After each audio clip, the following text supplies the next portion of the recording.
WhatsApp मेरे सारे प्यारे बच्चों, कैसे हो सब? हाँ, तो फाइनली कैसा तुम्हारे से मिल हमारे फोर्थ लेक्चर। यस, देख लो अभी तक लेक्चर हमारे ऐसे चले हमने, तो हम आज हमारे फोर्थ लेक्चर में आ चुके हैं। पढ़ाई करने से पहले हमारा जो परंपरा है, हम कैसे हो तुम कैसे हो जा रहा है, बस तुम्हारी भी छुट्टी खत्म ही होने वाली है ना। अभी मैं तुम्हारी जूनियर बात करके आ रही थी, खत्म होने वाली है। हॉलिडे होमवर्क किया कि नहीं? हाँ मतलब किया तो ठीक। लास्ट अब अरे लास्ट समर बहुत मिस कर, बट ज्यादा कहाँ कहाँ गए तुम? कहाँ गए कहाँ गए तुम अपने, तब क्या में कहीं कहीं घूम बाहर गए, अपने मामा मामी की लाइक अपने रिलेटिव्स के घर गए, नाना नानी दादा दादी, क्या क्या किया तुमने? I know it is a recorded class, मैंने उनको यही बोला था कि रिकॉर्डेड है, तो आई नो मतलब चैट लाइव बातचीत, लेकिन आई अज्यूम गए हो कैसा है जो तरह के वेकेशन घर पे ही था, सो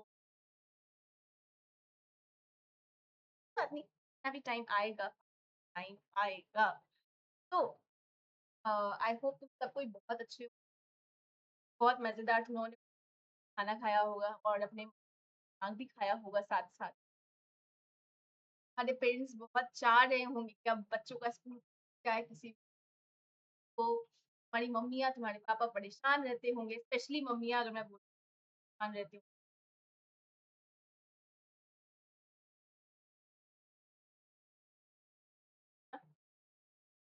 तो ज्यादा परेशान होंगी, आई नहीं।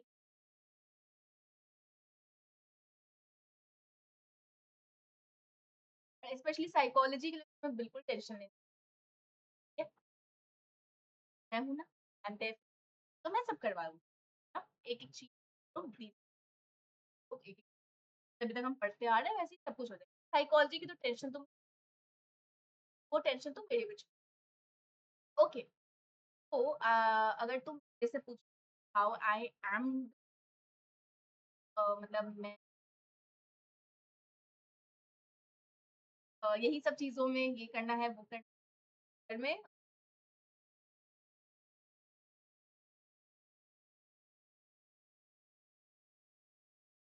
Hopeful, but overall I am, तुम लोगों से रोज मुझे मैं मिलती, बहुत मजा आता है बात करने, मतलब of course I am sure कि किसी मतलब लोगों के पास ही ब्यूटी पहुंचेगी, पढ़ोगे तो तुम तो ऐसा लगेगा कि शायद अपन लोग बात कर, कहीं ना कहीं तो कभी ना कभी हमारे पास ही ब्यूटी पहुंच जाएगी। तो जैसा कि अपन लोग को पता है, हम लोगों ने चैप्टर का 3 लेक्चर खत्म कर लिया है। इस चैप्टर का आज हमारा चौथा लेक्चर। इस चौथे लेक्चर में हम लोग, जैसे हमारी क्लास की परंपरा है, तो ये परंपरा अगर नहीं तो अब ये बन गई है कि कोई भी क्लास कोई भी लेक्चर में पुरानी क्लास का एक क्लास का हम जो भी है रिकैप कर लेंगे, यहाँ पर जैसे करते आ रहे हैं हर क्लास में, ये हमारी परंपरा है। तो इसी के साथ अगर तुम देखो हमने कल क्या पढ़ा था, हम क्या करेंगे, ठीक है, बहुत ज्यादा मैं टाइम नहीं, बिकॉज आई नो लाइक हमारे से बहुत सारा चैप्टर है, बहुत सारी चीजें, हम मैं इसका ज्यादा तुम्हें जल्दी से क्या करेंगे। कल हमने इंटेलिजेंस, और इस चैप्टर में इस पार्ट में हमने ये देखा था कि तरीके से हेरिडिटी का पार्ट है या एनवायरमेंट का पार्ट है, इंटेलिजेंस का पार्ट है या नर्चर से, मतलब हेरिडिटी, नर्चर मतलब एनवायरमेंट। तो इंटेलिजेंस क्या है? इंटेलिजेंस इन्फ्लुएंस होता है, इंटेलिजेंस एनवायरनमेंट से होता है। अगर तुमने पहले नहीं पढ़ी होती, कल से पहले अगर मैं तुमसे सवाल पूछती, शायद कहते या तो हेरिडिटी या तो इंटेलिजेंस, मतलब या बहुत कम सॉरी या तो एनवायरनमेंट, तब आइदर ऑफ द टू। बहुत कम बच्चे ऐसा होते हैं जो दोनों से। कल की क्लास के बाद आई होप तुम अब ये श्योरिटी से अगर तुमसे ये सवाल नहीं बोलोगे कि नहीं, ये सेंस होता है। ठीक है, तो इंटेलिजेंस हमारा नेचर और नर्चर दोनों का है। हेरिडिटी अगर हम बात करें, का टेक पढ़ा था, अगर हम हेरिडिटी बात करें, हेरिडिटी अगर हम बात करते हैं तो हम दो बात करते हैं, दो स्टडीज की बात करते हैं, हम ट्विन स्टडी और एक हम बात करते हैं ऑप्शन। ट्विन स्टडी के अंदर हमारा फ्रेटर्नल आइडेंटिकल ट्विन के बारे में हम बात करते हैं, जैसे जब साथ में हम परवरिश करते हैं और जब इन अलग अलग परवरिश, जैसे environmental values sorry values relation कैसे अफेक्टेड होता है ना। हमने कल पढ़ा था कि अगर मैं आइडेंटिकल ट्विंस मतलब सीता गीता जैसे, तो जुड़वा अगर तुमने सलमान खान वाली देखी या वरुण धवन वाली सेम है ना, सीता गीता की जैसे। तो अगर तुम ये देखो तो अगर उन दोनों दोनों ट्विंस वहां भी अगर तुमने वरुण धवन या मतलब वो तो वरुण धवन वाली तो डी की थी, तो अगर तुमने वो देखा होगा कि कैसे वो लोग पैदा होने के बाद ही वो लोग बिछड़ गए, पैदा होने के बाद ही वो लोग अलग अलग हो गए।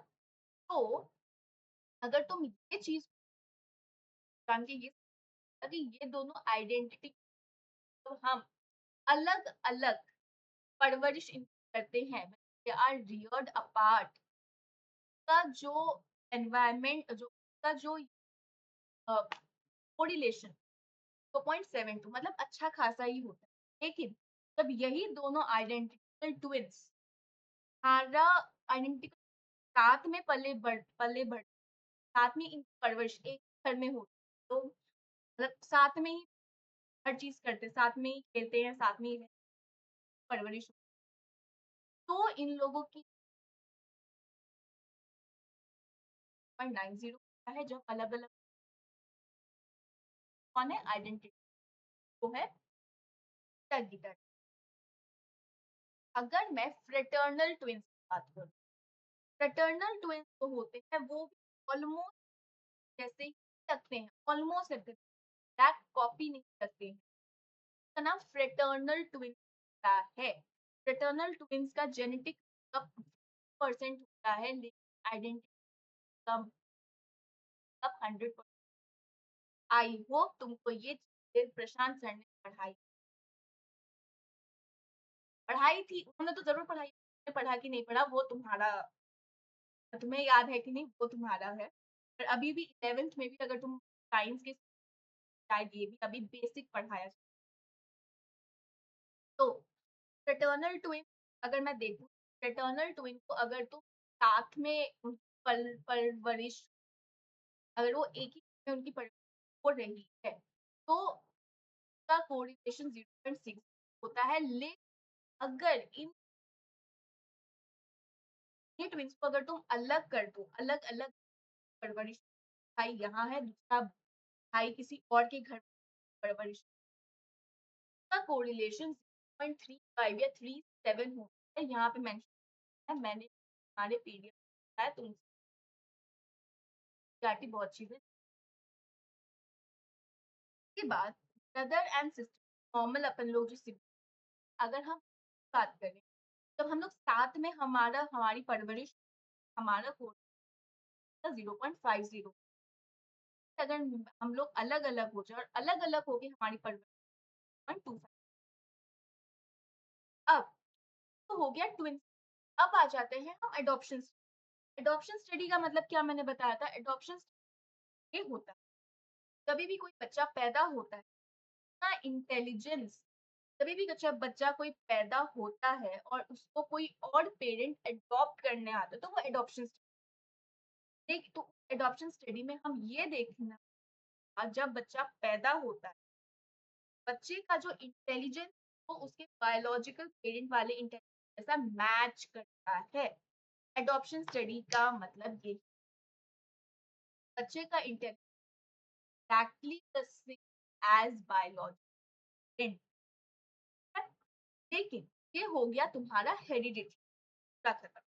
अगर मैं बात करूं एनवायरमेंटल पार्ट की, अगर मैं एडॉप्शन स्टडी का जिक्र करूं तो उसके हिसाब से वो बच्चा पैदा हुआ है और उस बच्चे को जो जिस पेरेंट ने अडॉप्ट किया है उस बच्चे को, उस बच्चे का जो इंटेलिजेंस वो उसके अडॉप्टिव पेरेंट के, क्योंकि उसके अडॉप्टिव पेरेंट तो वो सारी एनवायरनमेंट ऐसा एनवायरनमेंट प्रोवाइड कर रहे हैं, क्वालिटी एजुकेशन, परवरिश होता है, बच्चे का इंटेलिजेंस होता है, इंटेलिजेंस बहुत अच्छा होता है। तो एनवायरनमेंट की हम बात करते हैं, अगर कोई एनवायरनमेंट, अगर का सोशल कल्चरल एनवायरनमेंट पुअर होता है, कोई अगर का इंटेलिजेंस एज कंपेयर का जो अच्छे लग्जूरियस अच्छे वेल एफ्लुएंट फैमिली, इंटेलिजेंस जमीन आसमान का फर्क होता है, एनवायरनमेंट में। तो ये हो गया था हमारा एनवायरनमेंट के बाद ये, हाँ इंटेलिजेंस एनवायरनमेंट है, जेनेटिक्स से एनवायरनमेंट से इन्फ्लुएंस है कि लड़ाई में ये बात में आके एक मन इंटेलिजेंस जो है वो दोनों, इंटेलिजेंस है वो दोनों हेरिडिटी और एनवायरनमेंट का इंटरेक्शन का प्रोसेस है। इंटेलिजेंस नेचर और नर्चर में इंफ्लुएंस है। मैंने इसका एक एग्जाम्पल भी दिया था हेरिडिटी के बारे में, एग्जाम्पल है, मतलब मेरा ये कहना था कि जब भी कोई बच्चा पैदा होता है अंदर वो अपनी कुछ पोटेंशियल के साथ पैदा होता है, लेकिन वो जो पोटेंशियल के साथ पैदा होता है वो उसका हेरिडिटी पार्ट है।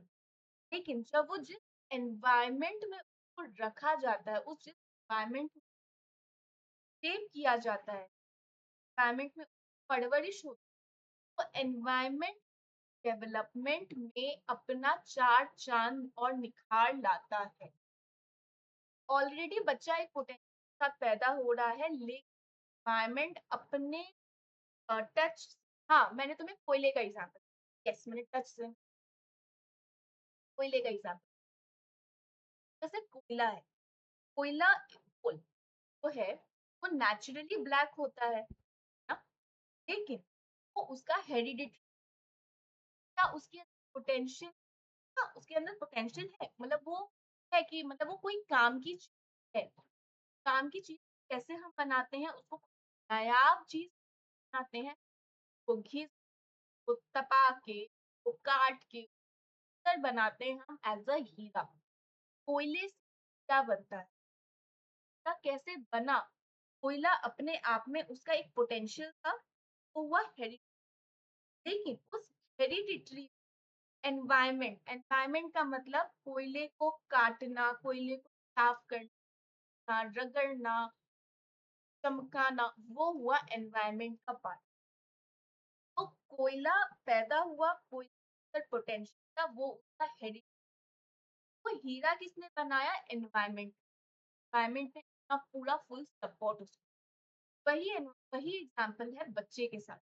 बच्चा पैदा हुआ, बच्चे का अपना वो एक पोटेंशियल, अपने एक बेसिक अंडरस्टैंडिंग वो पैदा हुआ, लेकिन वो किस एनवायरनमेंट में पैदा हुआ है, वो एनवायरनमेंट में अब रहेगा, उस एनवायरनमेंट का पूरा इन्फ्लुएंस अब उस बच्चे के डेवलप है। बच्चे का इंटेलिजेंस हेरिडिटी एनवायरनमेंट इम्पोर्टेंट होता है, एनवायरनमेंट भी बहुत बड़ा रोल प्ले करता है। ओके, के बाद हम लोगों ने असेसमेंट ऑफ इंटेलिजेंस बात करी। यहाँ पे मैंने बताया था 1900 में अंकल और साइमन अंकल ने एक नया इंटेलिजेंस टेस्ट एस्टैब्लिश किया। क्या था उसकी मैंने बताई थी कि गवर्नमेंट को अप्रोच किया था कि हमारे बच्चे अच्छा परफॉर्म नहीं कर रहे हैं, तो आप ये बताओ कि उनको क्या परेशानी, उन्होंने टेस्ट आइडेंटिफाई बनाया था, डेवलप किया था और वो काम में भी। 1905 के बाद 1908 मेंटल का कॉन्सेप्ट दिया था, किसने दिया था ये जानने वाली बात है। ये भी अल्फ्रेड मेंटल एज का कॉन्सेप्ट दिया था। मेंटल क्या होता है? हमारे एज अनुसार, हमारे एज और दूसरे मतलब अगर मैं फॉर एग्जांपल 10 ईयर की बात करूँ, तो 10 साल के बच्चे के हिसाब से वो जो चीज़ पता होनी, वो एक 10 साल के बच्चे में है या नहीं। अगर मैं एक ले लूँ बच्चे का, 10 साल के बच्चे का ग्रुप, और वो बच्चे जो काम कर पा रहे हैं, वो ये बच्चा कर पा रहा है कि नहीं, ये मुझे अगर देखना है, तो वो मेंटल एज मैं देख सकती हूँ। क्या इस बच्चे ये बच्चा मैं फॉर एग्जांपल इस बच्चे का नाम है रिंकू, क्या रिंकू 10 साल का है? वो सारी वो सारा उसका जो डेवलपमेंट है, क्या वो बाकी 10 साल बच्चों के जितना हुआ या नहीं? वो हुआ मेंटल एज। क्या रिंकू 10 साल के बच्चे इतना सोच सकता है? क्या रिंकू 10 साल के बच्चा जो एक्सपेक्ट किया जा रहा है वो उतना काम कर पा रहा है? ये हुआ मेंटल एज। उसके बाद आ जाता है क्रोनोलॉजिकल एज, जो नॉर्मल हम होते हैं तब से हमारा एज काउंट होता है। हम जिसका हैप्पी बर्थडे सेलिब्रेट। अब इसके ऊपर एक आता है कॉन्सेप्ट।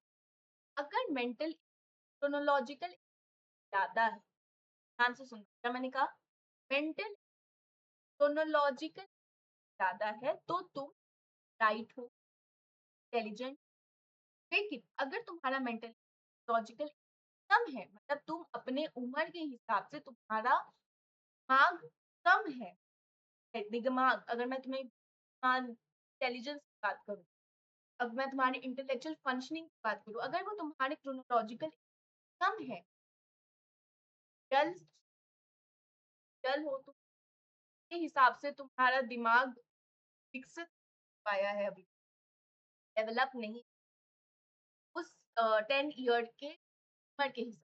मैं 10 ईयर का एग्जाम के बाद 1912 में 1912 में स्टर्न नाम के एक जर्मन साइकोलॉजिस्ट, उन्होंने इंटेलिजेंस का टर्म डिफाइन किया, इंटेलिजेंट कोशेंट भी। तो अल्फ्रेड बिने और साइमन ने क्या दिया? फर्स्ट इंटेलिजेंस दिया, मेंटल बिने ने दिया। लेकिन बिने इसको बिनेट नहीं, बिने बोलते, साइलेंट हो, बोलोगे साइलेंट ही होता है, तुम ठीक ही लिखा ही क्यों? आई नो ये दर्द मुझे भी है, इस बात से मुझे बहुत ज़्यादा तकलीफ है। तब फिर उसकी बात समझ में नहीं आती है, तो एक मिनट का आउट ऑफ ट्रैक से आता है। आई रियली डोंट, इंग्लिश को हम लोग ना इंग्लिश को हाइप कर देते हैं। ये आदि हम होते हैं, हम प्रोनाउंस में प्रोनाउंस नहीं करते, हम मिस स्पेल करते हैं, हम मिस प्रोनाउंस करते हैं। इन्हें स्पेलिंग क्या है? I N E, net.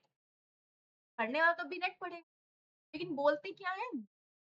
Silent. तो ही क्यों? आई एन ही नहीं पाते थे, कहाँ जाते थे? मैं साइकोलॉजी की, साइकोलॉजी, तब साइकोलॉजी एस से हम एस साइकोलॉजी में साइलेंट हो, ही लिखा ही क्यों? तो सच में तो कभी समझ साइकोलॉजी हाँ इंग्लिश वर्ड्स को पता है प्रोनाउंस डिफिकल्ट होता है, मतलब मैं और एक ही वर्ड, हाँ ये एस्पेक्ट हुआ कि जो साइलेंट है वो भी वो लेटर भी हम लिखने बोलने में वो साइलेंट हो जाता है। तो एक एस्पेक्ट परेशानी, ये परेशानी ये कोई भी वर्ड है तो प्रोनाउंस डिफरेंट होता है। मतलब अगर मैं रेस्टोरेंट है, हम कोई उसको रेस्टोरेंट पढ़ेगा, कोई उसको रेस्टोरेंट पढ़ेगा, कोई उसको रेस्टोरेंट बोलेगा, वर्ड का तो होता है।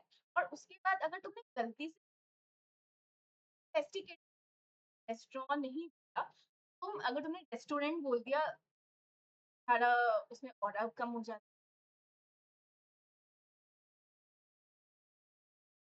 Very complex language I would say. English is a very complex confused. It is one of the most confusing language. हमें क्या, हम तो हिंदी इंग्लिश में ना।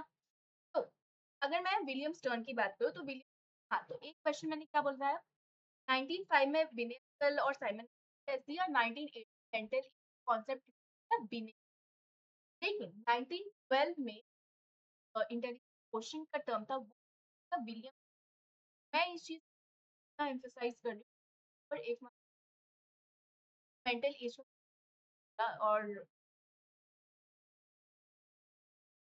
अब आईक्यू क्या होता है, आईक्यू मतलब डेफिनेशन, आईक्यू का मतलब फॉर्मूला ही यहाँ पे as a mental age divided by chronological 100। वही चीज अगर मेंटल एज क्रोनोलॉजिकल एज से ज्यादा है, तुम्हारा आईक्यू ज्यादा होगा। अगर तुम्हारा मेंटल कम है, आईक्यू कम होगा। अगर तुम्हारा मेंटल एज और क्रोनोलॉजिकल एज सेम है, आईक्यू भी सेम होगा। आईक्यू 100 ही, और उसमें 100 हम क्यों यूज करते हैं कि डेसिमल। अब एक बात याद रखना, average IQ in the population of the, हर किसी का आईक्यू, एवरेज आईक्यू 100 ही होता है। आईक्यू स्कोर को रिप्रेजेंट करने के लिए हमारे पास, जैसे तुम मैथ्स के ग्राफ, पाई चार्ट, है ना, ये program, line graph, bar graph, ये सब करते थे ना। साइकोलॉजी में हम नॉर्मल कर्व यूज, वो बेल शेप कर्व होता है ऐसा।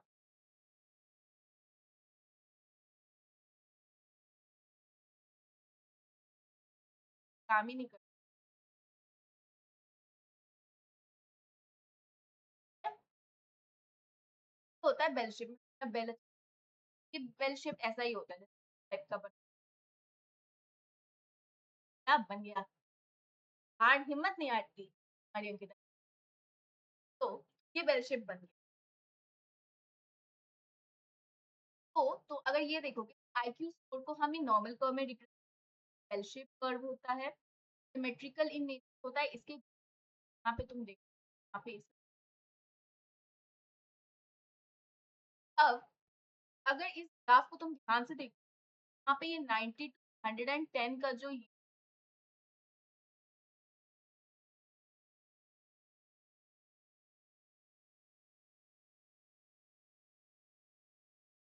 जो तुम्हारा 90 यार,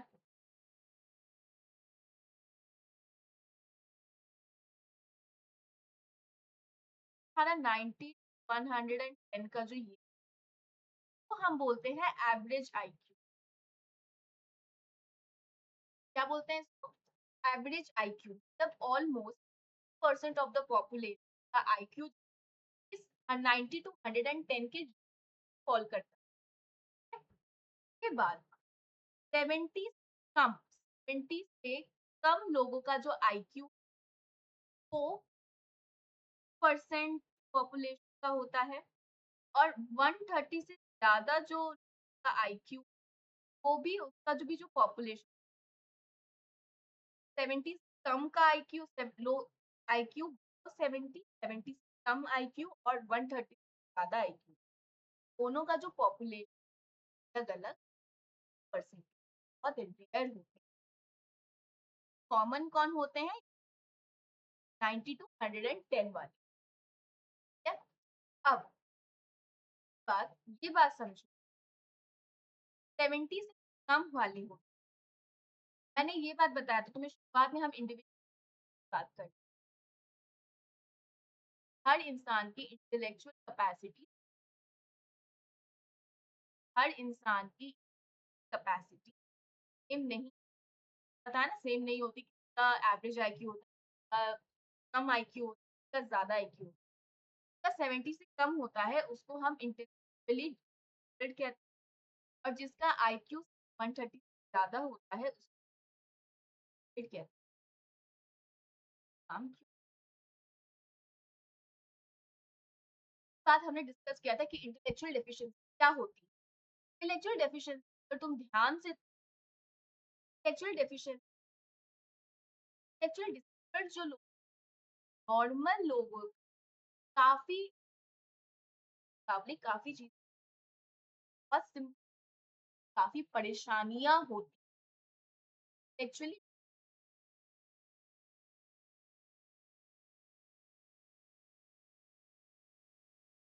अगर इंटेलेक्चुअल डेफिशिएंसी क्वेश्चन आएगा, मैं अमेरिकन एसोसिएटेड डेफिशिएंसी का इंटेलेक्चुअल डिसेबिलिटी का जो डेफिनेशन है, बात करा रही हूँ, ये तुम्हें लिखना अनिवार्य है।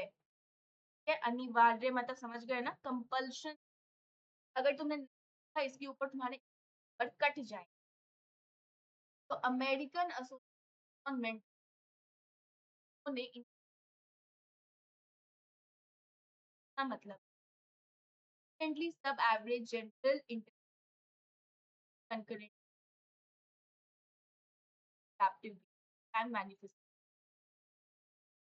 बहुत टेक्निकल लग रहा है लेकिन हम लोगों ने क्या किया था 3 कंपोनेंट जो भी इंटेलेक्चुअली डिसेबल्ड इंसान है उसका सबसे पहला सब एवरेज इंटेलेक्चुअल फंक्शनिंग मतलब 70 एंड बिलो आईक्यू का कंपोनेंट था डेफिसिट अडैप्टिव बिहेवियर मतलब काम के अंदर वो कोई भी अपना डेली काम अपना अच्छे से कर पाएगा इंटेलिजेंस फंक्शनिंग और तीसरा ये रेवल्यूट डेवलपमेंट चाहिए डेवलपमेंटल टू है पॉइंट्स हैं ये यहाँ पे इसके पॉइंट्स गिवन है पॉइंट्स तुम पढ़ना पड़ेगा इसको याद करना कोई ऑप्शन इसके बाद हमने पढ़ा था कि इंटेलेक्चुअल डेफिशिएंसी 4 लेवल के होते हैं mild moderate severe perform mild जो होता है वो लोग जो होते हैं जिनका माइल्ड आईक्यू है माइल्ड माइल्ड इंटेलेक्ट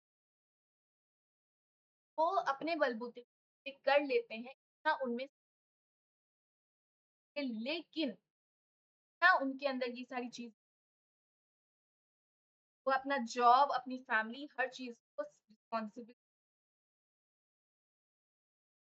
वो लोग अपनी हर चीज को रिस्पॉन्सिबल कर सकते हैं लेकिन हल्का अपने सामने वाले से हल्के स्लो होते हैं कौन माइल्ड वाले अगर मैं मॉडरेट की बात करूं जैसे जैसे अब डिसेबिलिटी बढ़ेगी वैसे वैसे लेवल बढ़ेगा वैसे अगर मैं मॉडरेट वाले की बात करूं तो ये लोगों से बात नहीं कर पाते तो कम्युनिकेशन सब स्किल कम्युनिकेशन अपनी डेली लाइफ स्किल इम्पैक्ट पड़ती है काम नहीं करती है ठीक है काम नहीं करते तो क्या होता है इन लोग करती है अपना काम कर पाए इन लोगों को वाइज भी करना पड़ता है ये लोग अपना काम ठीक से कर रहे हैं अगर मैं सीवियर और प्रोफाउंड के बारे में बात करूं तो इतनी पाते हैं तो मतलब ना कोई भी काम नहीं कर पाते हैं कांस्टेंट और सपोर्ट की जरूरत सपोर्ट ये उस ये हो गया था इंटेलेक्चुअल डेफिशिएंसी और मैंने इसके साथ और बात बताई थी कि क्या कुछ मेंटल डिसऑर्डर्स का मजाक तुम बनाओगे चैप्टर 4 भी जब बारे में बता चैप्टर 4 पढ़ने के दौरान एक हमारे साथ होगी जब मैं ब्रीफ बता दी तो चैप्टर 4 जब तुम पढ़ और बहुत सारे डिसऑर्डर के हमारे साथ हो रहा है तुम सेल्फ डायग्नोसिस अपने आप को नहीं करोगे वो हर स्टूडेंट के साथ होता है मेरे साथ भी हुआ था जब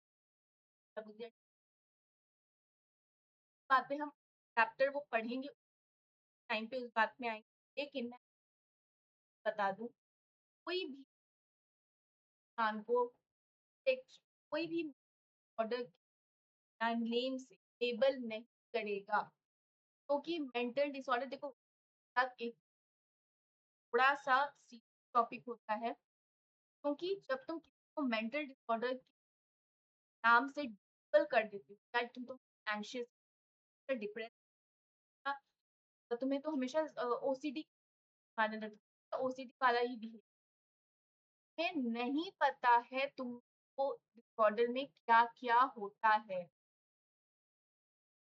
पॉलिटिक्स पढ़ा है, तो लोगों को देखा नहीं है, तकलीफ होती है, ऑर्डर से कर रहे हैं। पहली बात, तो बिल्कुल आइडिया भी नहीं, वो जो इंटेलेक्चुअली तुम्हें नहीं पता कि उसको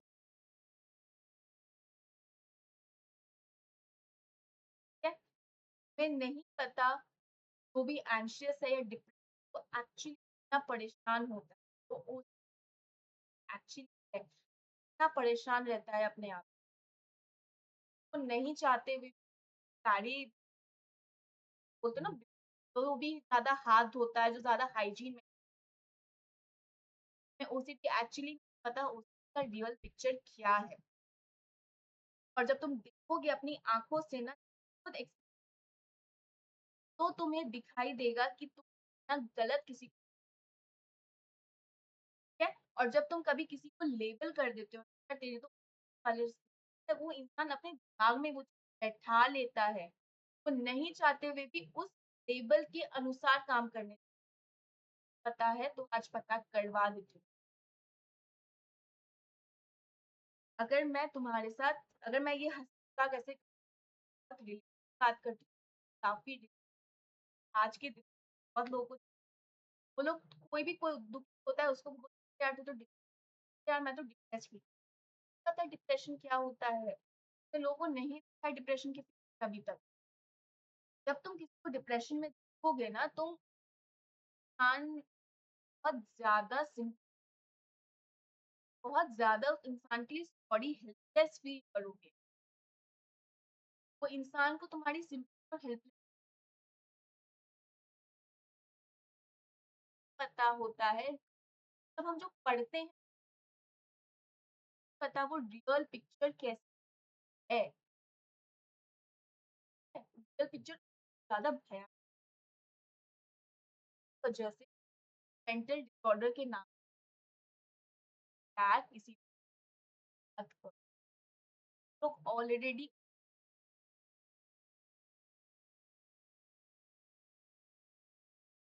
ऑलरेडी मेंटल चुनौती होती हमेशा होती अपने आप से होती है, अपने घर वालों से होती है, अपनी सोसाइटी से, हर किसी से लड़ रहे हो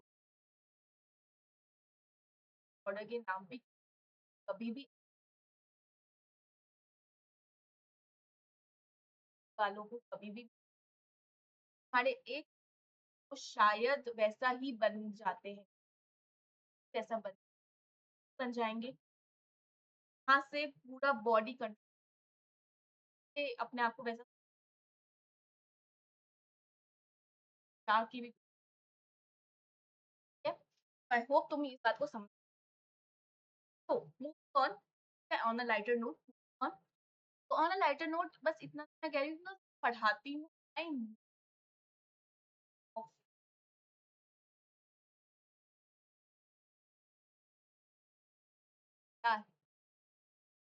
मैं बस चाहती हूँ कि ना मतलब कोई ट्रबल में ना मैं बस तुम्हें बड़ी बहन बनाती हूँ बट गलत है। Next part the intellectual gifted क्या हुआ एक लोग हो गए जिनका आईक्यू 7 कम था। अब कुछ लोग ऐसे हैं आईक्यू 130 से ज्यादा होता है, मतलब आइंस्टाइन वाला आईक्यू है, आइंस्टाइन से भी ज्यादा। तो का जो आईक्यू था लेवल का आईक्यू, तो ऐसे क्या होते हैं ऐसे मैं बोल रही हूँ कि रिकैप में तो ऐसे ऑलरेडी अबाउट 1500 बच्चों का आईक्यू बन था और उनकी आईक्यू में देखना चाहिए ज्यादा वो ऑक्यूपेशन सक्सेस और लाइफ कैसे है। यहाँ पर गिफ्टेडनेस और टैलेंट की छोटा सा डिफरेंस एक तुम्हारा 2 मार्क का क्वेश्चन शायद आ सकता है, पढ़ लेना।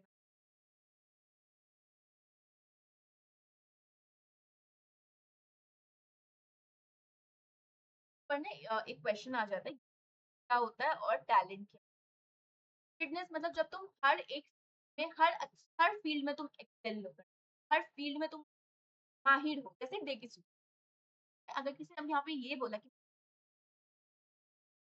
क्या किया अपने बच्चों ना तुम्हें देखी सो पता, फिर कल का नहीं पता, फिर कल को बोला का नहीं पता, फिर कल को बोला कौन भी नहीं, क्या करा फिर तुम? ये प्लीज मत बोलना कोई आगे मुझे, आप देखो एग्जाम्पल है कौन, आप है ऐसा कुछ, नो ऑफेंस हाँ, लेकिन I am very loyal to Doraemon, Doraemon के खिलाफ कुछ भी। बाकी टैलेंट की अगर मैं बात करूँ तो टैलेंट ही बस एक ही मतलब सब में तुम माहिर हो, टैलेंट मतलब किसी को स्पेसिफिक।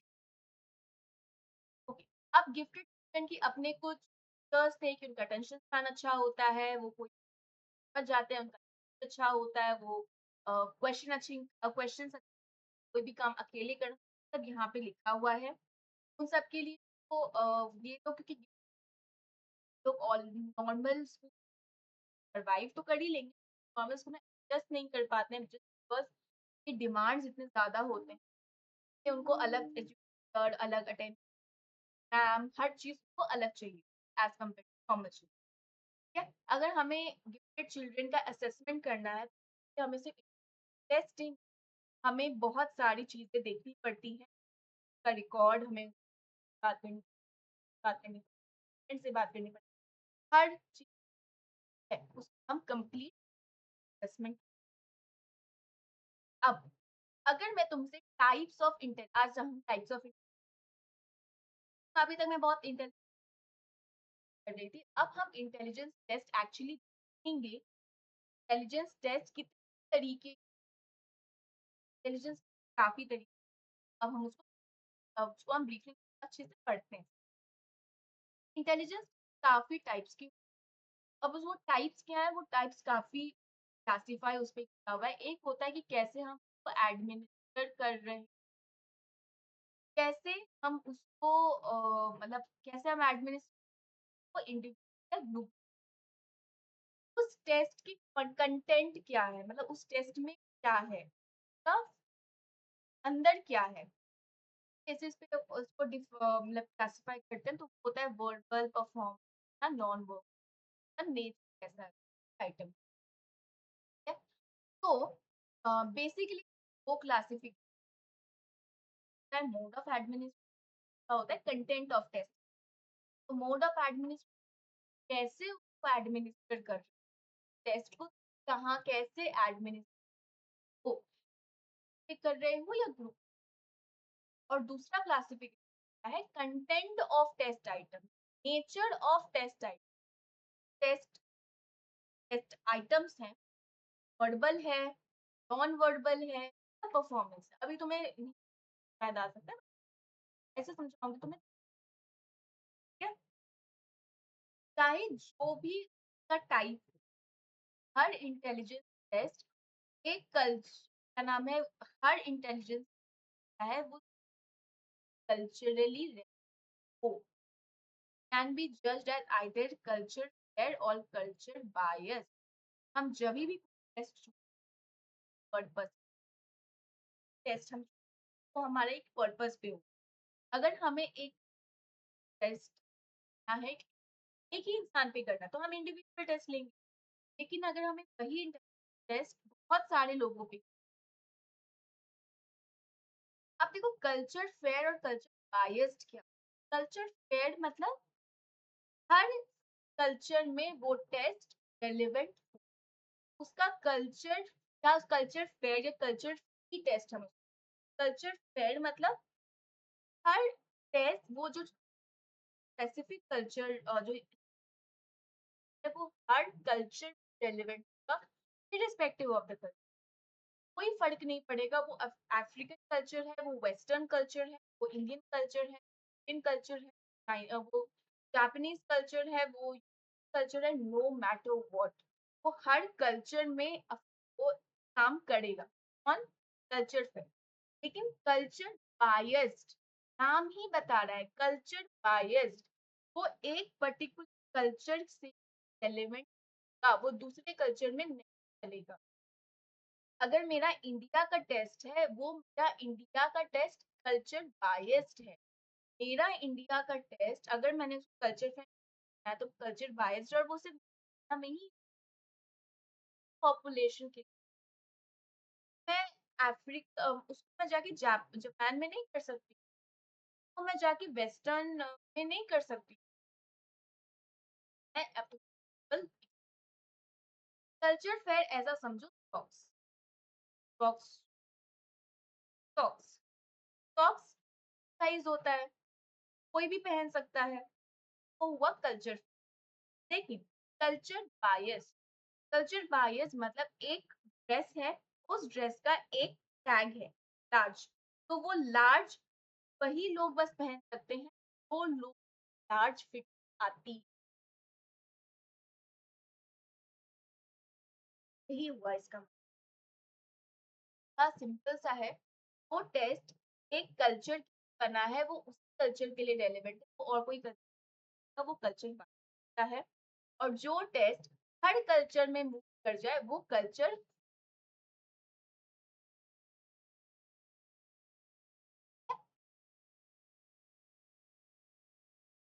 अब मैं अगर बात करूं, अब हम अगर डिटेल में पढ़ें हर एक टेस्ट का, तो इंडिविजुअल और ग्रुप क्राइटेरिया पे है mode of administration of mode of administration. Test क्या होता है? इंडिविजुअल इंटेलिजेंस टेस्ट, वही जो एक ही इंसान को हम one person at a time. Group intelligence क्या होगा? तो हम ग्रुप मेंबर्स को दें, सेवरल पर्सन साइमल्टेनियसली। इनफ, बहुत रॉकेट साइंस। इंडिविजुअल टेस्ट एक इंडिविजुअल टेस्ट मेंबर्स। टेस्ट में हमें टेस्ट की रिक्वायरमेंट क्या होती है कि टेस्ट में जो एडमिनिस्ट्रेटर है, तो टेस्ट एडमिनिस्टर कर रहा है, उसको एडमिनिस्ट्रेट, वो एडमिनिस्ट्रेट है, उसको क्लाइंट के पे वो टेस्ट साथ एक रैपो मतलब एक थोड़ा सा बातचीत को कंफर्टेबल बनाना होता है, वो रैपो बनाना होता है उसको, उसके और मतलब हर चीज का ध्यान देना पड़ता है कि परेशानी ना हो। ठीक है, तो टेस्ट में ऐसा कुछ, टेस्ट में ऐसा नहीं होता कि एडमिनिस्ट्रेटर हर ग्रुप मेंबर के साथ रैपो बिल्ड, वो पॉसिबल है। क्या डिफरेंस? क्या डिफरेंस ये होता है? इंडिविजुअल टेस्ट में क्या होता है, टेस्ट में या तो इंसान खुल के अपना आंसर दे सकता है या तो लिखित फॉर्म में दे सकता है, ठीक है? और कभी कभी आंसर्स एडमिनिस्ट्रेटर के इंस्ट्रक्शन की मैनिपुलेट मतलब उससे चेंज भी, लेकिन बुक के क्या फॉर्म में होता है? बुक में तो आंसर्स होते हैं वो यूजुअली मल्टीपल चॉइस फॉर्मेट में होते हैं, तो ऐसा कोई मैनिपुलेशन और ये सब नहीं। अगर कोई इंडिविजुअल है, इंडिविजुअल को स्पेशल अटेंशन मिलता है, लेकिन वो ऐसा कुछ बात नहीं का भी क्वेश्चन टाइप ऑफ हमारे एनसीईआरटी के बैक एक्सरसाइज मैंने अच्छे फॉर्मेट में दिया। ग्रुप टेस्ट समझ में आया। इंडिविजुअल टेस्ट जो एक इंडिविजुअल टेस्ट में एडमिनिस्ट्रेटर को साथ रैपो बनाना पड़ता है, उसके हर फीलिंग का ध्यान रखना पड़ता है कि जिससे भी कि उसको तकलीफ हो तो एडमिनिस्ट्रेटर हेल्प कर पाए। लेकिन ग्रुप में ऐसा कोई टेस्ट में टेस्ट में होता है इंडिविजुअल, हाँ इंडिविजुअल बोल के ओल्डन फॉर्म में होता है, और कभी कभी को मैनिपुलेट भी है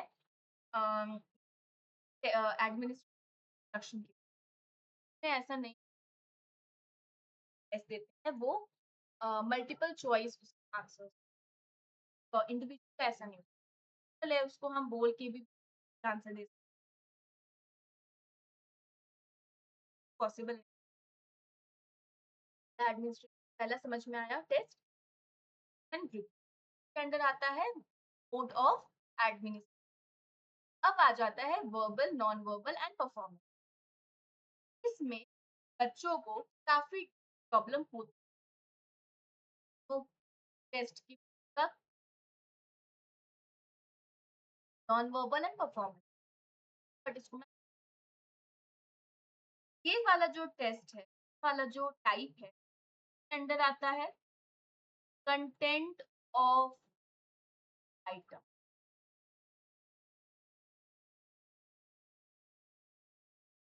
कंटेंट ऑफ आइटम, तो verbal, non verbal, performance, intelligence के टेस्ट होते हैं वर्बल।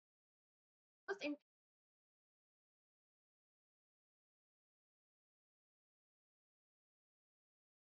और कुछ ऐसी बैटरी होती है यहाँ पर, ये ना, तो बुफे में तुम्हें, जैसे बुफे में बहुत सारी वैरायटीज होती है, इंटेलिजेंस टेस्ट की बैटरी, बैटरी मतलब एक ब्रीफकेस होता है, के अंदर ये सारे तुम्हें कंटेंट का टेस्ट मिलता है। इंटेलिजेंस टेस्ट या तो पूरा वर्बल हो सकता है, या तो पूरा नॉन वर्बल, या तो पूरा परफॉर्मेंस बेस्ड होता है, या तो उसका मिक्सचर, इन सब का मिक्सचर, सब मैंने बताया।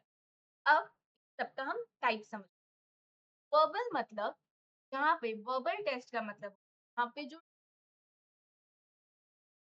वो वर्बल रिस्पॉन्सेज, या तो बोल के या तो मतलब उसमें तुम्हें लिखना पढ़ना आना चाहिए।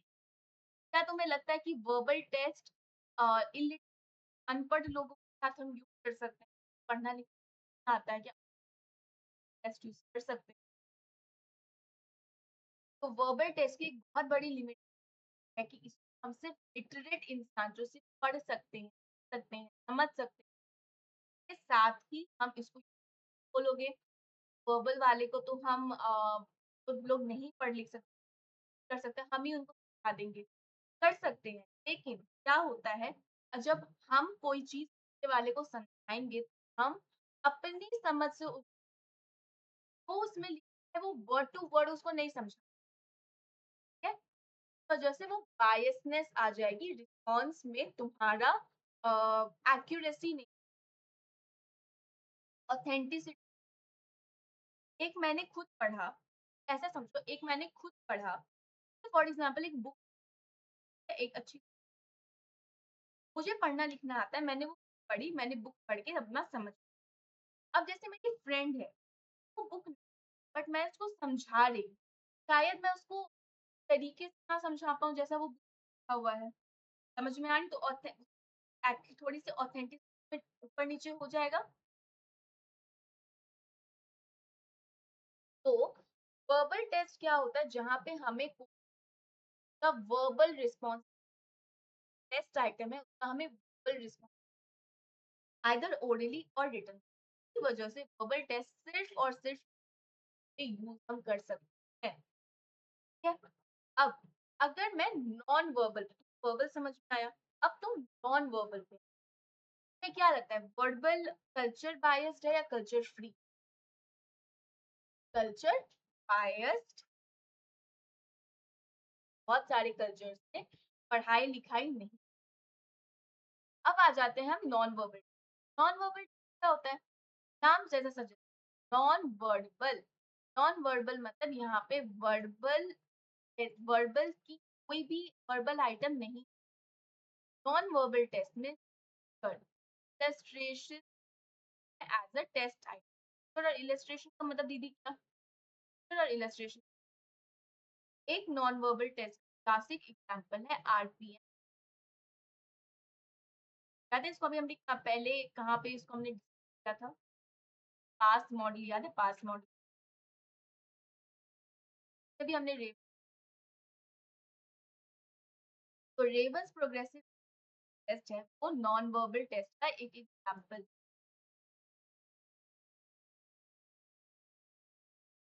ये है आरपीएम। एक इमेज है, ये देखिए इमेज, ये चार छह ऑप्शन, एक ऑप्शन को यहाँ पे फिट करना है कि कौन सा ऑप्शन यहाँ पे, ये है तुम्हारा आरपीएम। ठीक है, ग्रेवेंस प्रोग्राम टेस्ट में सब्जेक्ट को एग्जामिन करना हो, सब्जेक्ट को एग्जामिन किया जाता है एक कंप्लीट पैटर्न के साथ और उसको 6 ऑल्टरनेटिव ऑल्टरनेटिव कौन सा फिट बैठ है, कौन सी प्रोसेस हुई थी याद है?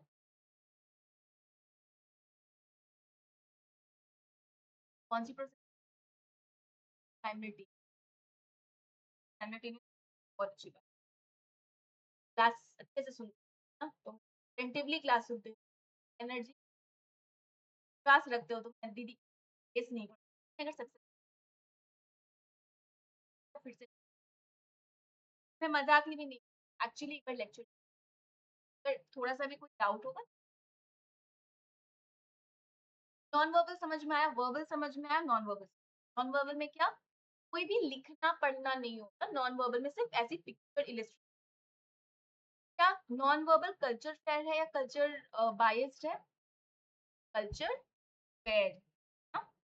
इसके बाद हमारा आ जाता है परफॉर्मेंस। परफॉर्मेंस टेस्ट ऐसा आप समझो, परफॉर्मेंस परफॉर्म करना, परफॉर्मेंस टेस्ट। परफॉर्मेंस क्या हुआ, यहाँ पे तुम होता है ना बना के तुम लोग बनाते हो, बुक दे दे, पजल दे दे और तुम्हें बोलेंगे वो ऐसे से सॉल्व कर दी बनाओ, लाइक रूबिक्स क्यूब नहीं, क्यूब दे देंगे अलग अलग क्यूब, जैसे आइस क्यूब है वैसे ही क्यूब होता है ना, नॉर्मल क्यूब वाला जो क्यूब, वो सब क्यूब में ना कुछ पैटर्न बने होते हैं और तुम्हें एक टाइम लिमिट दिया जाता है कि एक ऐसा पैटर्न बना के, वो पैटर्न की फोटो होती है, उसमें बोला जाता है कि फोटो के हिसाब से ये क्यूब की मदद से सेम पैटर्न ड्रॉ करके बना के क्या करो, अपने हाथों का इस्तेमाल कर रहे हो, विजुअल मोटर यूज, मतलब विजुअल देख भी रहे हो और मोटर मतलब हाथ पे का रिलेशन देख, परफॉर्मेंस परफॉर्म कर रहे हो, अपने दिमाग लगा के अगर की चीज डालने की कोशिश करो, that is a performance. Perform मतलब तुम्हें परफॉर्म करना है, ठीक है? तो परफॉर्मेंस टेस्ट में तुम कोई भी ऑब्जेक्ट को मैनिपुलेट करते हो, क्या करते हो, ऑब्जेक्ट को मैनिपुलेट करते हो in order to perform a task. Language में कोई लेना देना नहीं है, कोई है। का एग्जाम्पल एक होता है कोर्स ब्लॉक डिजाइन टेस्ट, जो मैं बता रही थी, ब्लॉक डिजाइन टेस्ट। लकड़ी के ब्लॉक्स होते हैं और with in specific time limit तुम्हें उस ब्लॉक्स पे ना कुछ पैटर्न बने होते हैं, कलर्स होते हैं और तुम्हें उस कुछ बनाना, अगर तुम्हें वही सेम परफॉर्म करना, ठीक है? तो वही अरेंज करना होता है within a specific time to present the given. इसका एडवांटेज क्या है परफॉर्मेंस टेस्ट का, कि किस कल्चर में परफॉर्म कर सकते हो। तो नॉन वर्बल और परफॉर्मेंस टेस्ट कल्चर फ्री होता है, कल्चर फेयर होता है, लेकिन वर्बल तुम्हारा कल्चर बाय। नॉन वर्बल और परफॉर्मेंस के डिफरेंस आया, नॉन वर्बल में तुम पेपर पेन लगेगा, मैं पेपर पेन से ये पिक्चर पे ऐसे टिक करने के लिए ऑप्शन करने में पेन लगे, पेपर पेन टेस्ट होता है, लेकिन परफॉर्मेंस जो होता है वो पेपर पेन हाथ लगाने होता है। अपने हाथ से चीज, चाहे पजल बनाओ, चाहे ये बनाओ बनाओ सॉल्व करो, तो ऐसा कुछ। तो परफॉर्मेंस मतलब परफॉर्म करना है, नॉन वर्बल टेस्ट मतलब वहां पे पिक्चर इलस्ट्रेशन आया, ठीक है? वर्बल नॉन वर्बल परफॉर्मेंस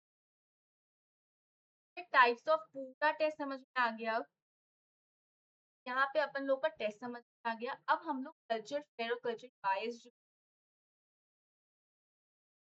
ऊपर ऊपर से तुम्हें कल्चर फेयर कल्चर बायस समझ में आ गया ना, एक बार हम इसको थोड़ा detail. Intelligence test culture fair और कल्चर बायस्ड होता है। बहुत सारे इंटेलिजेंस टेस्ट किसी कल्चर के लिए बायस होते हैं जहां जहां वो डेवलप होते हैं। कहा था कि अगर कोई टेस्ट अमेरिका में डेवलप हुआ या यूरोप में डेवलप हुआ अमेरिका और यूरोप में डेवलप मतलब मिल के बना है और वो टेस्ट जो है क्या रिप्रेजेंट कौन से पॉपुलेशन के लिए बना है अर्बन और मिडिल क्लास के लिए तो पढ़ना लिखना आता है ये लोग एजुकेटेड मिडिल क्लास हैं तो ये लोग इस टेस्ट पे अच्छा परफॉर्म करें लेकिन अगर मैं यही टेस्ट अफ्रीकन वालों पे डालूं क्या ये लोग कर पाएंगे नहीं कर पाएंगे अफ्रीकन पे डालो तो वो नहीं कर पाएंगे उन लोग को पता है वो टेस्ट क्या है वो अच्छे से नहीं समझ पाएंगे कल्चर बायस टेस्ट है क्योंकि यहाँ का जो पॉपुलेशन है रेगुलेशन है यहाँ के लोगों पे अमेरिका और यूरोप का जो रूल रेगुलेशन था वो तुम ईस्टर्न अफ्रीका पे नहीं लगा norms for these tests are also drawn for western culture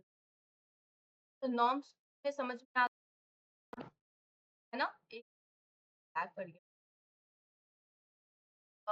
I think अब क्लियर होगा तो तुम्हें ये बात समझ में आ गई नॉर्म्स के बारे में तो तुम्हें मैंने पहले बताया it is nearly impossible to design a test that can be applied equally meaning all culture तो ऐसा बहुत इम्पॉसिबल ही होता है कि सारे कल्चर में कोई भी ऐसा हम टेस्ट डिजाइन करें सारे कल्चर में साइकोलॉजिस्ट कल्चर फेयर या कल्चर अप्रोप्रिएट टेस्ट को लॉन्च करने की क्या करने की कोशिश करी कल्चर फेयर या culture appropriate test one that does not discriminate any from any cultural background test में आइटम्स को हम इस तरीके से कंस्ट्रक्ट सारे कल्चर के कॉमन हो language environment language non verbal and performance test हमें cultural bias as a verbal test already ना तो अब आगे जाने से पहले पर ये समझ हम use of intelligence test use करने की मिस यूज की जगह हम इस्तेमाल करते हैं कभी कभी जरूरत भी नहीं बट हम यूज कर लेते हैं ये मिस यूज है उस वहाँ पे हम गलत तरीके से इस्तेमाल करते हैं जैसा कि अभी तक तो पता चला होगा और many purposes such as selection, counseling, guidance, self-analysis and diagnosis. हम इंटेलिजेंस डायग्नोस करने काउंसलिंग सेक्शन कौन कहाँ पे जा सकते हैं करियर के लिए गाइडेंस सेल्फ हर चीज लेकिन अगर इंटेलिजेंस टेस्ट कोई और साइड मतलब ट्रेंड इन्वेस्टिगेटर के अलावा कोई और उसको इस्तेमाल कर रहा है तो वो गलत है ट्रेंड इन्वेस्टिगेटर के अलावा वो पर्पस के लिए करेगा लेकिन इसके अलावा अगर कोई करता है तो उसका यूज इंटेंशनली भी हो सकता है और अनइंटेंशनली अगर मैं बात करूँ तो कौन-कौन से मिस होते हैं? कहाँ-कहाँ हम ऐसे जग जहाँ पे इंटेलि अगर हम कोई भी टेस्ट में हमारी पुअर परफॉर्मेंस तो हम वहाँ यूज़ कर देंगे। अगर किसी बच्चे का खराब परफॉर्मेंस मैथ्स में, हम उसके ऊपर इंटेलिजेंस टेस्ट लगा देंगे और फिर अरे उसमें भी अगर उससे गलती से कम आ गया, तो अरे यार ये तो बच्चा ही बेवकूफ़ मैंने बोला ना लेबल हम कर देते हैं। तो हम उस बच्चे के साथ एक वो लेबल लगा देंगे और वो बच्चा ज़िंदगी भर उससे के साथ जिएगा और उसका सेल्फ रिस्पेक्ट और हर चीज़ की चीज़ की वजह से इंटर टेस्ट को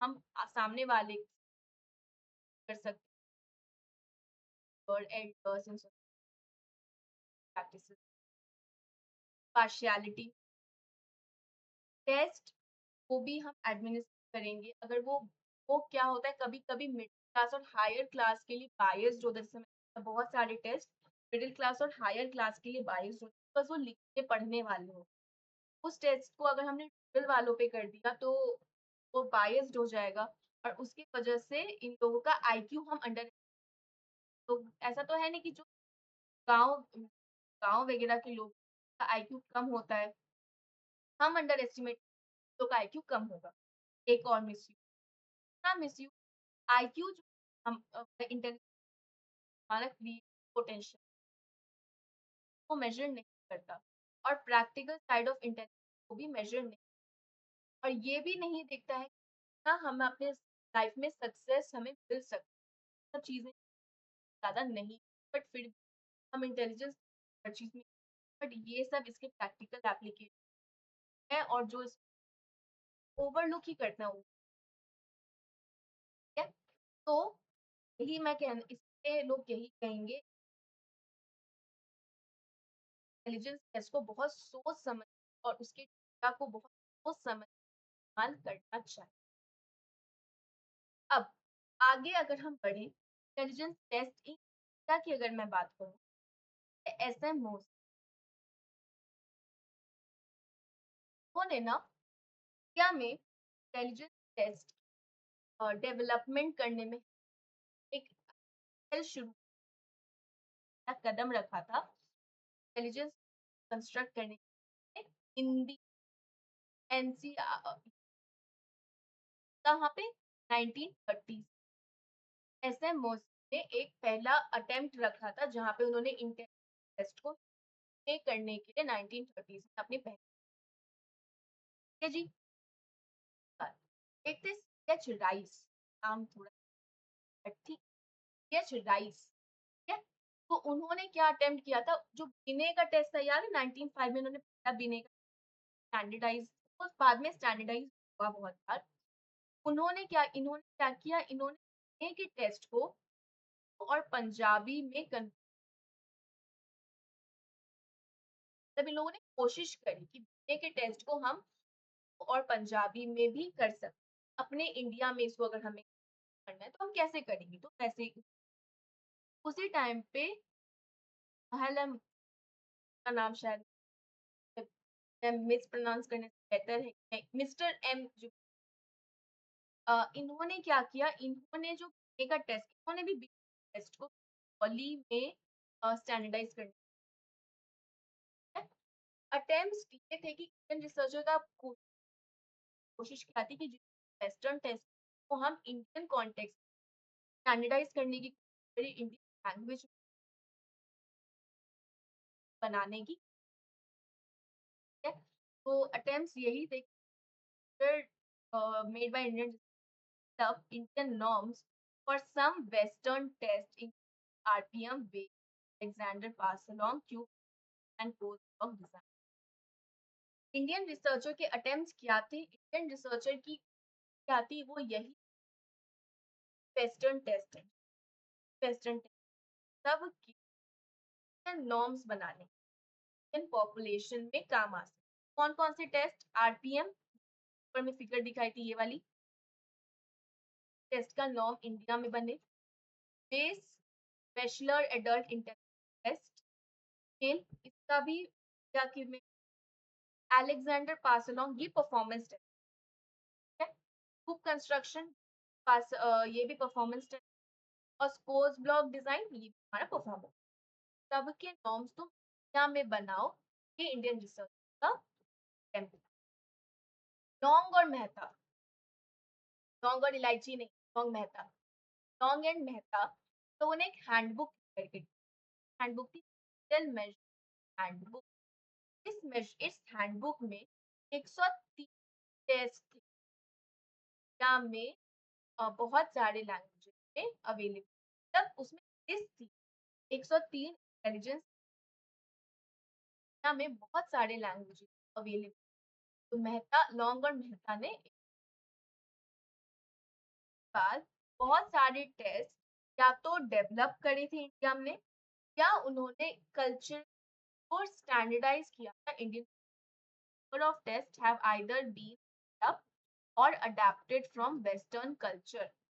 तो बहुत सारा ऐसा हुआ, हमारा लाइब्रेरी है, national library of education and psychological test, NLET, national library of educational and psychological test, psychological और भी टेस्ट है।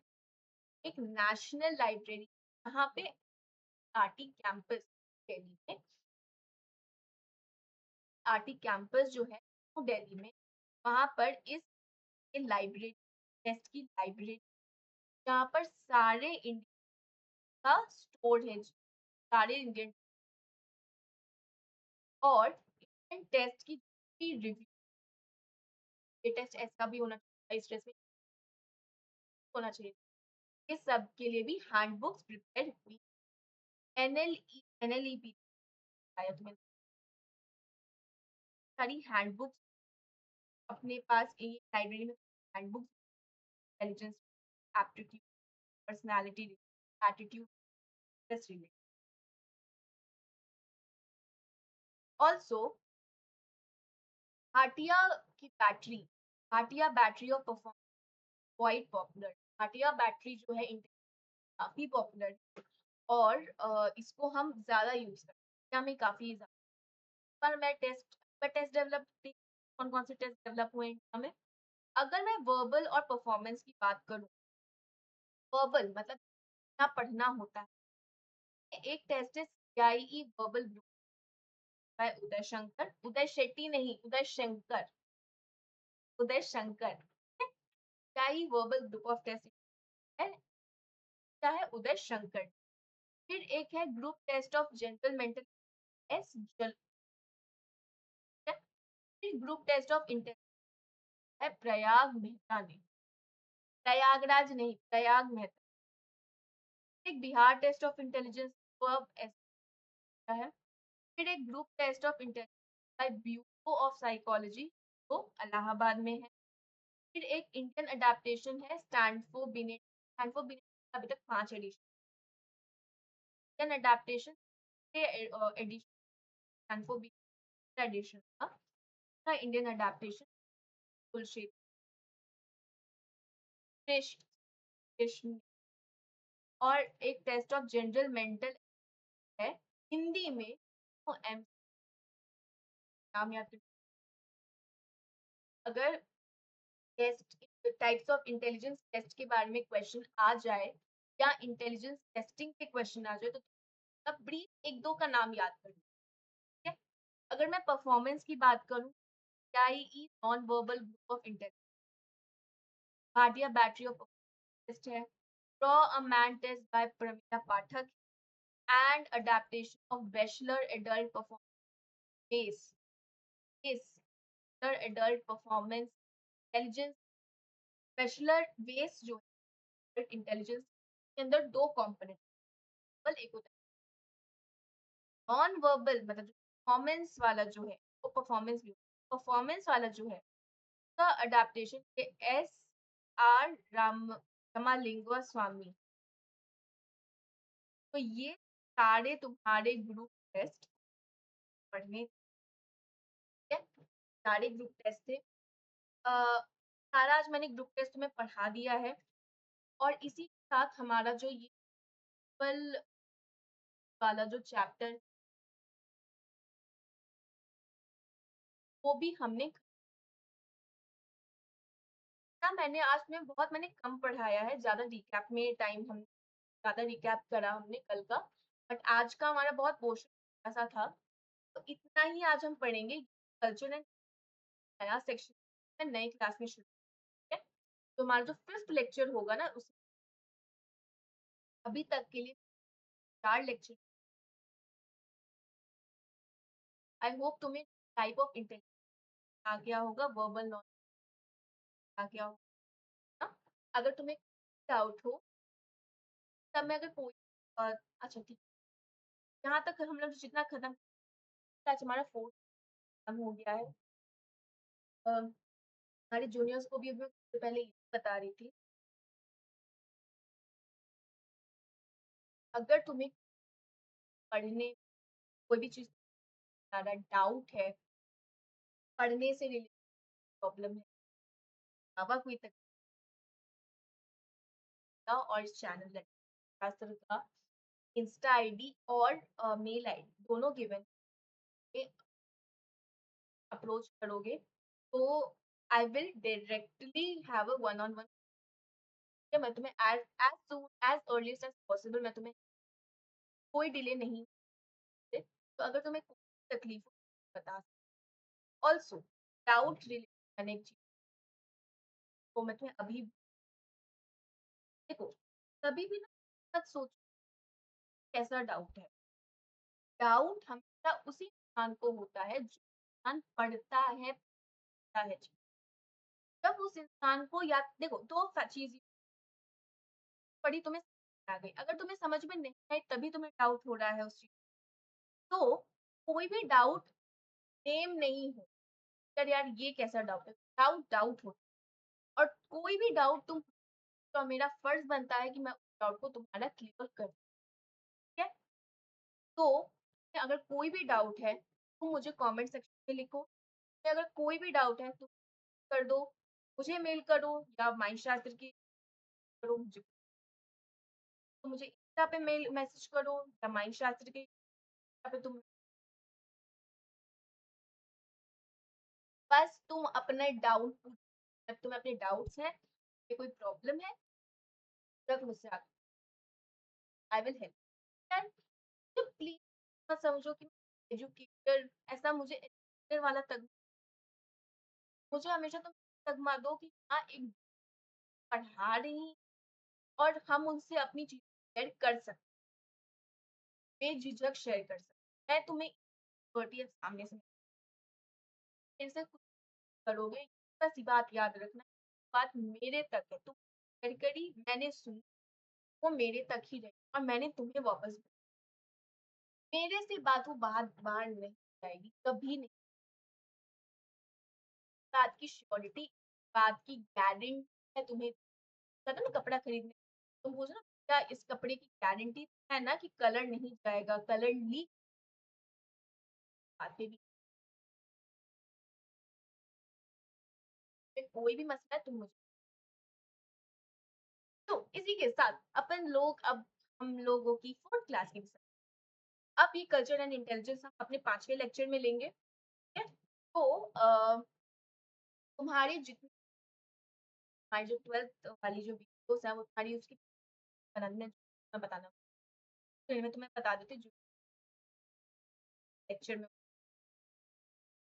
हमारी है ये लेक्चर्स होंगे एनसीईआरटी की चैप्टर हर चैप्टर की बनाई है वो एक ही 12th क्लास की प्ले तुम अगर चैनल पे जाके देख हमारे सारे लेक्चर्स ऐसे पार्ट्स बाय पार्ट ऐसे वाइज में ही हो कोई भी तुम्हें और जाने की जरूरत सब कुछ वही तुम्हें एक बार फुल चैप्टर एक्सप्लेनेशन सारे पूरा तुम्हारा सिलेबस जाएगा एक वन शॉट का भी प्लेलिस्ट वन शॉट का प्लेलिस्ट बनेगा फिर मैराथन के तुम्हारे जैसे प्लेलिस्ट में तुम्हारे लिए बना दूंगी कि तुम्हारे लिए तो ढूंढना तो यहाँ वहां ढूंढने की जरूरत नहीं पड़ती है और अगर तुम ध्यान से देखो मैं डिस्क्रिप्शन में लिख दिया इस वीडियो में ना कुछ पढ़ा हमने इस वीडियो यहाँ तक समझा तभी मैं लिख देती वीडियो को उस हिसाब से पढ़ के तुम देखो ठीक है? तो इसी के साथ अब मैं अलविदा लेती हूँ आज की हमारी क्लास समाप्त होती है अब मैं हम 5th लेक्चर में तो तब तक अपना बहुत बहुत बहुत बहुत सारा ध्यान रखो है ना बहुत बहुत बहुत सारा ध्यान रखो बहुत सारा ध्यान रखो अपनी बहुत सारी जो वही करो अपना अगर है तो कर लो कि तुम एग्जाम से डांट ना पड़े एंड लाइक वही करो अच्छे से खाओ पियो टेस्ट करो एंड तो टेक केयर